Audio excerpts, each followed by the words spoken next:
Okay, well, welcome back, everyone. Looks like it's 1:15 p.m. Eastern Standard Time. We're going to get started with our next section here. Let me get my notes squared away first. And you're off. Okay.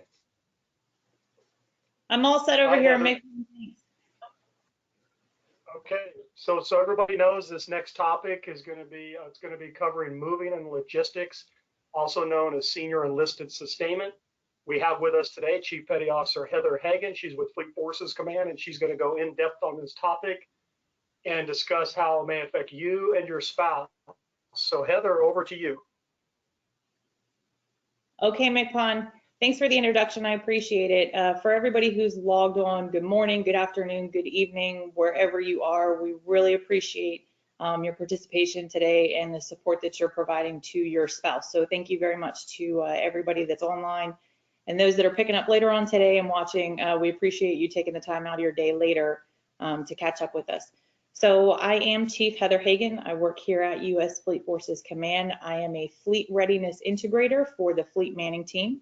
I've been in the Navy for 18 years, and I'm also the spouse of a chief. So for you guys that are dual mil, I'm there. I've walked in your shoes, and I feel your pain and your successes and everything that you guys go through. I truly understand it, so I appreciate the support. My office and my department is responsible for manning for sea and shore commands across the Navy. More importantly for you guys, we're a primary stakeholder for what we call the Senior Enlisted Sustainment, and that is moving the full-time support and active duty chief petty officers into the right jobs. We need chiefs to do what chiefs are billeted to do. So that's part of my responsibilities in my office. What does that mean to you guys? Okay, this is where the questions come in. Your spouse may or may not move. I can't guarantee anything for anybody, and I won't go into anything specific for anybody as an individual on this event, but it's possible. Okay, so I'll go over some basics, cover some of the things that we go through, some of the guidelines we use. Hopefully, it'll answer some of the questions that you guys have, whether you've asked them already in the registration or you're logging on now and asking them. I'll try to cover as much as I can for you guys. For some of you, this has no effect. For some of you, your spouse will remain at the command they're already at. They'll transfer when they were already supposed to transfer, and you won't ever know there was a difference. For everybody else, we might be shuffling some people around as we get the fleet manned and put chiefs where we need chiefs to be in the Navy. So I'll do some basic terms real quick just so that I make sure that everybody's following me, because I know you guys talk to your spouses a lot, but the terms we use in the Navy are a little different and a little unique to us. So I just want to make sure that as I'm speaking, you guys understand what I really mean. So a billet. A billet is the job that your spouse is performing and where they're at. So a billet is specific to a rating. So if they're an MM, or a PS or an ET, a billet is specific to a rating. A billet is also specific to a pay grade. So if they're an E6, E7, E8, etc. So you have a PSC billet, or you have an ET1 billet, or you have an AO2 billet. So your billet is your rating and pay grade together. I need chiefs to be in chief billets, okay? So I need them to be in E7 billets, not in E6 billets. And that's part of what sustainment does, is shuffle them around and get everyone lined up where they need to be. So that's a billet. PCS orders. I think most of you guys probably understand that pretty well. For those of you who haven't done a PCS yet, maybe with your spouse, PCS orders is what they get telling them where they're going next. Sometimes it's local, sometimes it's not local. Generally, you get them pretty early before the transfer is supposed to happen. As part of the sustainment process, they might be a little bit quicker on the turnaround time. So it might be closer to maybe 3 or 4 months prior to the transfer that you'll get those PCS orders. So it's a little bit shorter timeline, but we do the best we can trying to get that information out to the spouses as soon as possible for where their next tour may be. The next term is a PRD, is a projected rotation date. So that is the year and month that your spouse would normally transfer. Now, Some PRDs have been adjusted already for the new chiefs and some have not. So again, it's case by case basis there. But a PRD is only ever a month in a year. It's not date specific. So if it's April of 2021 or July of 2022, the only specifics there are the year and the month, not necessarily the date. We have a lot of references we use, instructions that guide us through this sustainment process. I'm certainly not going to bore you all with all of the technical terms for all of that stuff, but I will go over the basics for what we can and can't do, what our parameters are as we're moving people around. For those of you whose spouse is full-time support, FTS, like myself, the results come out a lot earlier for FTS, and it's also a much smaller group. So we've pretty much done the sustainment for the FTS folks already. We closed that out in November. Most of them should already know where they're going. If they're going somewhere different than the command they're already at, that should pretty much already be settled. However, the same rules that apply for active duty apply for FTS. So all the things I'm going to cover here coming up, they apply the same to FTS as they do to active duty. So if your spouse is FTS and was already identified as part of sustainment, same rules apply. For active duty folks, we received the list on December 3rd from NPC, which is Navy Personnel Command, and we call that PERS, and they're in Millington. Between U.S. Fleet Forces and Pacific Fleet, we have a joint effort to do the sustainment list, and we had just about 2,000 chiefs on that list, so it's a lot to go through. And of those 2,000, they were either in pay grade excess in the billet at their current command, or they had orders to another command where they would be in pay grade excess at that next command also. So again, you have a chief in an E6 or below billet, which is not really where we want them. The list is produced at PERS at NPC in Millington. We don't include on that list anybody who is limited duty, so lim-due if they're going through some medical things or just had some surgery, pregnancy tours, things like that. We don't manage any of those sailors. We let the detailers and their placement coordinators take care of them because they're in a different category, so we're not involved in that process.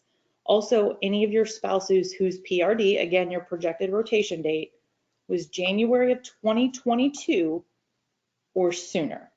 So they're in their normal detailing window, and so they should negotiate for orders through My Navy assignments on a regular cycle.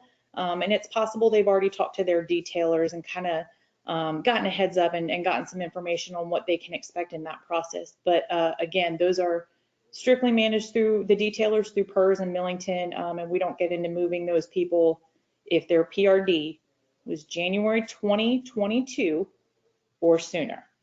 Okay, so now for those we do have a little bit of something to do with.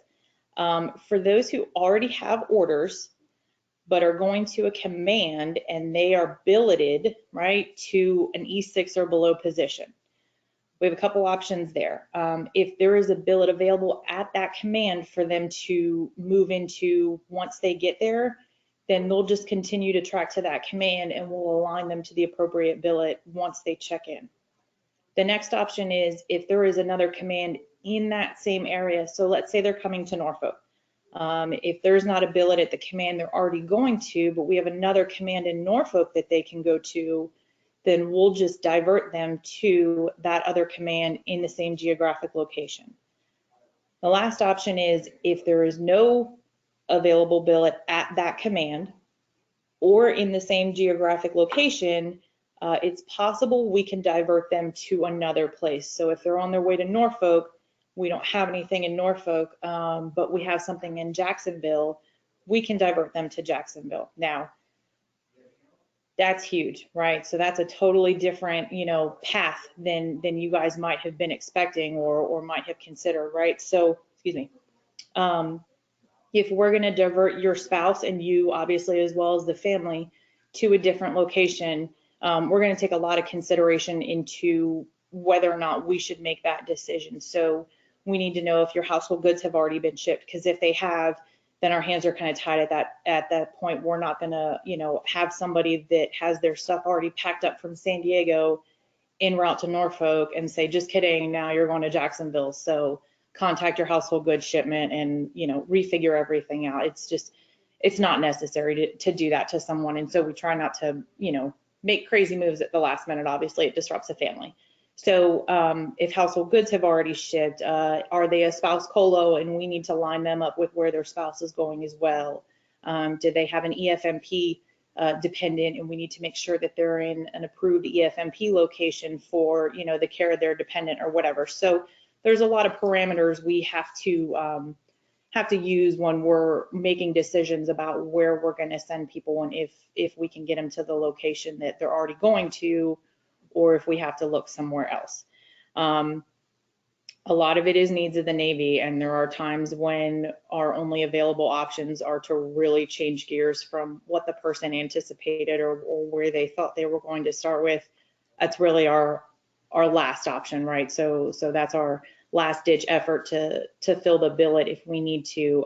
But like I said, we really try not to. There are also some cases where the member already has orders.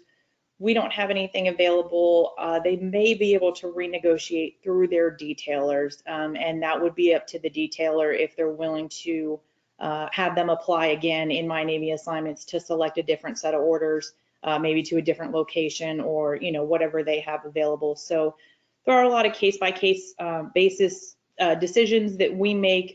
So I don't want to say specifically that they can do that or can't do that. It's really up to the member, also up to their detailing team, what their options are there. For those of your spouses who are on shore duty, their options there are to remain on board. Again, if there is a chief billet that is available at the command they're at, cool, they'll just slide into that billet, life will go on. There's also the option of a comp tour, which is the completion of tour, meaning that they will go to another shore duty command, sometimes in the same geographic location, sometimes not. But a completion of tour means that they will continue on a shore duty tour. And then the last option is that they return to sea, and that's usually a little bit earlier than they anticipate. And I'll talk about the limits on that. If we choose to have them remain on board, it's usually for some pretty specific reasons, but again, case by case, if they are a 1 of 1 in their rating at the command, and so we don't want to leave the command with no one in that respective rating, and so we allow them to remain on board. If they're filling a billet based on their NEC, or there's some other reasons, if they're at a special program command or they've done a special screening to report to their command, a lot of times those people will remain on board. Just depends on the situation. Again, the comp tour option is the completion of tour, and that will be to shore duty. Of course, we're going to try to keep them in the same geographic location if we can. That's always our #1 option. And if not, then we start to look outside the geographic location and see if we can move them. For moving, if we move you out of the geographic location, we must give you 24 months, not at the command, but in the geographic location before we issue you PCS orders. And so what that means is if you PCSed from, let's say if you PCS from Millington to Norfolk, and you got to Norfolk in January of 2020, I can't move you out of Norfolk until January of 2022. Again, we realize there's a lot of things involved in moving families, moving sailors, and so we give you 2 years minimum time on station before we will PCS you out of that geolocation, and that's the same for shore duty and sea duty, FTS, active duty, all the same. You get 2 years before you kind of have to move. For those who were selected to return to sea early, we have to allow you to have 24 months on shore duty before we return you to sea. So for those of you whose spouses are on shore duty and they just got there 6 months ago, they're not going back to sea yet, okay? So hopefully that eases some, concerns that some of you might have. And what if they go back to sea right away? 24 months. I got to give your spouse 24 months on shore duty, right? They work hard, they deserve the break. We're not trying to take that away from anybody. So I just want you guys to know, I'm not pulling them back after 6 months on shore duty. That's not the way we operate. Okay, so for those members who are already on sea duty, A couple options there. Again, they could possibly remain on board if there's an appropriate billet for them to align to. We make that change in the alignment and they stay there. They can also cross deck, which means they swap sea duty commands. So they go from one deck, the ship, to another. So sea duty to sea duty. Again, we try to keep it in the same geolocation if possible. And if not, then we look at some things outside. Again, observing 24 months time on station in the geographic location before all PCSU. So if you're on a ship in Jacksonville and you just got there in June of last year, I can't move you or your spouse and you all, I can't move you guys to a ship anywhere else until June of this year, right? I got to give you 24 months there. So again, I'm hoping that that's settling a lot of people who were really concerned about, picking up and moving a family when you've only been in, that area for, a year or 6 months or whatever. A lot of the members who were selected to transfer locally and in the same geographic location have already started receiving notifications. Some of them may already have orders and some of them may already be transferring. And this is for sea duty and also for shore duty. Some of those people were identified as early as, in December, and those moves were already put in place and approved. And so some of your spouses might already know where they're going as their follow-on, or kind of in the middle of their tour now. They may already be aware of where they're going and have those orders. For the rest of you, it might be some time until you know for sure. I would guesstimate in the next 30 to 60 days, we should be completed with our end of the process. And if your spouses don't have hard copy orders yet, they should at least know what's happening and what's next for them. For you guys that are mill to mill, again, we got to keep in line with that, right? So if one of you is going one place, we got to keep the other one following, and it may come down to that the spouse is going to align to a lower pay grade billet, but if that's what it takes for us to keep the spouse co-location in line, then that would be one of those cases where we would agree to let a chief stay in a billet for a lower pay grade to satisfy the spouse co-location. So it's definitely important to us. Some of the other guidelines and just some other things that I'll make sure you all understand. The time on station that I've talked about and giving you all 24 months time on station before we transfer, that's not at the command. I want to make sure that that's clear. That is time in the geographic location. So it's possible that you have, so for myself, I have been in the Hampton Roads area since 2009. So my time on station is more than 24 months, obviously. So I could be moved potentially at any point. My time at the command is totally different. So when I talk about observing the 24 months time on station, that is specific to the geographic location only, not to the individual command. So I just want to make sure that's clear. Members who are on deploying units, right? So if your spouse is on deployment right now, we're not going to move them in the middle of deployment. We're going to wait until at least a month after the return, expected return for that deployment, and then move them at that time. It's not necessary to move somebody in the middle of deployment, not to mention it hurts that deployed unit. You know what I mean? If you just pull from them really when they need the person the most. And obviously we're sympathetic to that and we completely understand that. So expect that if they're going to move and they're on deployment currently, they're not going to go anywhere until after that deployment is over. We're going to make sure they have enough time for that. If we PCS move you, so if we cost PCS move you, meaning we're taking you out of whatever location you're in now, we do our best to give you at least 3 months lead time. We get it. My team and I are active duty and retired chiefs and officers, actually. So we've all been in the shoes. We understand how much effort goes into planning a PCS move for a family. So at no point do we want to tell you, oh, it's January 9th and you need to check out of your command and be checked into a new command across the United States by February 1st. It's unrealistic. Especially in the COVID situation that we're in now, and how much extra time it takes to do a lot of those things, ROM requirements and things like that when people are moving around. We absolutely understand that takes time. So absolutely do our best to give you at least 3 months lead time if we're going to move you, to another area, just to make sure that you have time to set those things up, kids enrolling in school and obviously ROM requirements, contacting movers, household goods, finding a place to live, all those things. We definitely get it. We understand that those things are really important to make sure that they're settled before a person moves. So we want to make sure you guys have time for that. There are a lot of case-by-case decisions made.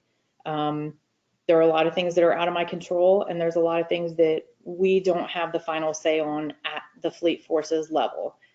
I've given you guys as much as I can as far as the basics and just hopefully what to expect.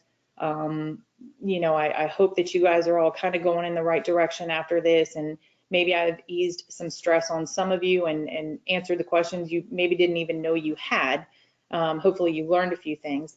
I do have some questions that were submitted as part of the registration, and I'll make sure that I cover those for those of you that did submit those. So I have Molly in Florida who asked, at approximately what point in the initiation process will follow-on orders or position be determined?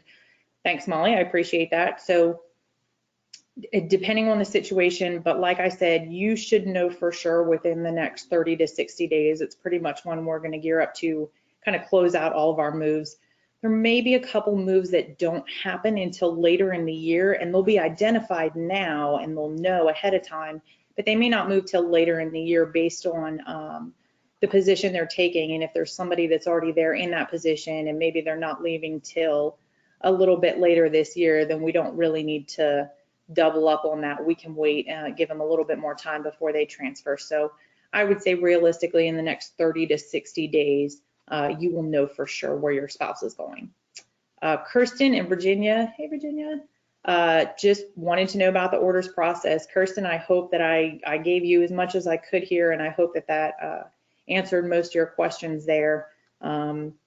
Jamie in Maine asked about orders and needing to be in a specific place due to EFMP. 100%, if your spouse has an EFMP dependent, we are restricted in certain categories to where you can go, and we absolutely abide by those guidelines. So if you have to be in a fleet concentrated area, I think at this point you pretty much already know what your options are as far as the fleet areas or where your dependent can receive care. So 100%, if you have an EFMP dependent, we abide by the guidelines that are set for those. So you shouldn't have any concerns there. Amanda from Virginia, also local, wanted to know about relocations involving those already with hard copy orders and explanation of the process for better understanding. So I think I got through the process okay. And again, those who already have hard copy orders, couple different options, just depends on the situation. They may continue on with those orders. They may be diverted in the meantime to a different command, same geo if we can to start with. If not, then we start looking outside the geolocation that they were originally ordered to, and do the best we can to get them in the right position on their way. Nicole in Connecticut, when will my husband get new orders? Nicole, I hope that that's very soon for you. Like I said before, hopefully in the next 30 to 60 days, they should at least know what their status is. And then it just depends on what type of orders they're going to receive and kind of how soon they're going to receive those. And unfortunately, it's not my department or this command that issues the orders. That also comes from NPC in Millington. So they got a lot of chiefs to issue new orders too. So it might take them a little bit of time. So hopefully they're working through those pretty quickly. And hopefully for you, you guys know sooner rather than later. I hope I don't butcher this one, and I'm sorry if I do. I believe it's Kashia in California asked, when will redistribution happen, if at all? We're in it, sister. We are in redistro right now. We call it sustainment. Like I said, we got the list on December 3rd, so we have been working it since then.